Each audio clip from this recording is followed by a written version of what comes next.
On my way to Charlotte, I camped out with a man who walked with a crutch.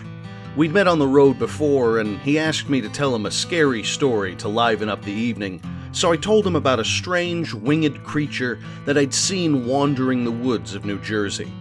He told me about his time in the war, and we parted ways.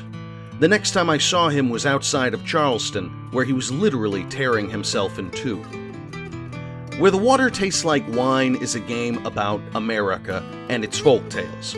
On an even larger scale, it's a game about the evolution of story, how a strange, lonely vagabond in a cave in Connecticut can become wound into an elaborate tale about a traveling hobo who walks the same 365-mile route year after year. Like any good story or joke, the folklore travels from state to state, from person to person, being embellished and molded based on where it's told or who's telling it. This topic is a fascinating one and perfect for the medium of video games. Where the Water Tastes Like Wine is not a game for everyone, but those who are interested in Americana and tall tales are sure to find something genuinely intriguing about Good Shepherd Entertainment's latest indie adventure. In Where the Water Tastes Like Wine, you play a faceless collector of stories. Literally, though, you don't have a face. In fact, you don't have much of anything in terms of a physical form. Instead, you're a walking skeleton who travels by foot, train, and even hitchhiking on his way across the United States of America. After a poker game gone awry, you're challenged by a mysterious, wolf-faced figure to collect the folklore of the country, watching as it evolves and shifts. You'll meet fellow travelers on your way, and the end of your long adventure depends on being able to learn the stories that shaped them, which you'll report back to the wolf. The wolf is also voiced by Sting, by the way. I'm not sure what, if any, significance that holds, but it's a weird little tidbit and a weird little game. As I said, your end goal is to meet a series of travelers who wander the same routes that you do, and to learn their own stories. The only way to do this is to tell them stories that suit their moods. Sometimes they want a happy story, sometimes they want a tragic one. And the only way to do that is to travel from town to town, city to city, meeting people, animals, and legendary forces of nature, and collecting their tales. As you continue your path, you'll meet others who would tell you those same stories with new plot points or embellishments. As the stories evolve, they become more effective in bringing your traveling comrades out of their shells, so to speak. I've seen a lot of games that are story-focused or word-heavy, but this is the first in recent memory that does such a good job of telling the story of, well, stories. Each story you collect is based on historic American folklore, from the Jersey Devil to the Native American legends of the Thunderbird. The oral tradition of passing stories along from generation to generation is intrinsically linked to the history of the US, and developers Dim Bulb Games and Serenity Forge have done a brilliant job of translating the importance of this folklore and its spread into game form. Having said that, the game medium does have some weaknesses that the developers weren't able to fully address.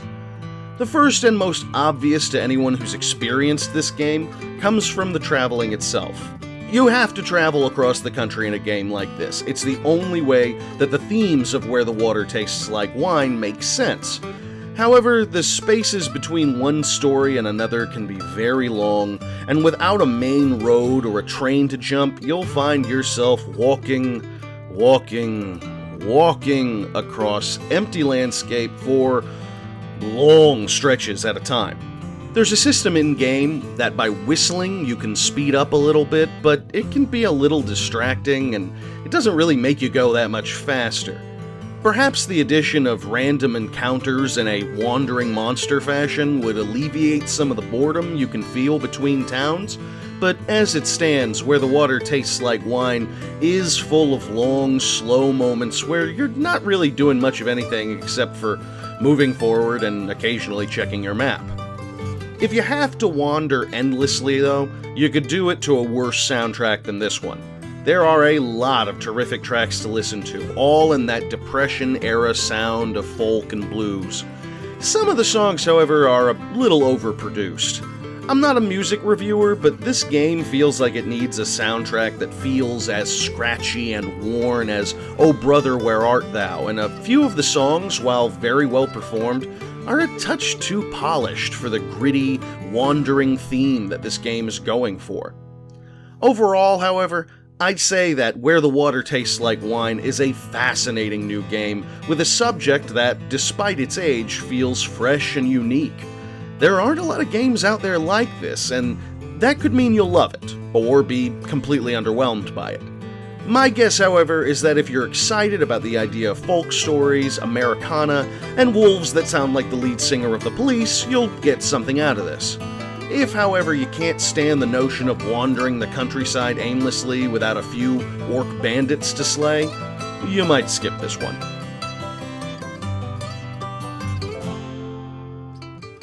If Daddy don't sink a little drinky, Daddy gets sad and blue. Sneak a little drinky, sneakity-doo. Sneak a little drinky past you. Sneak a little drinky, sneakity-doo. Sneak a little drinky past you.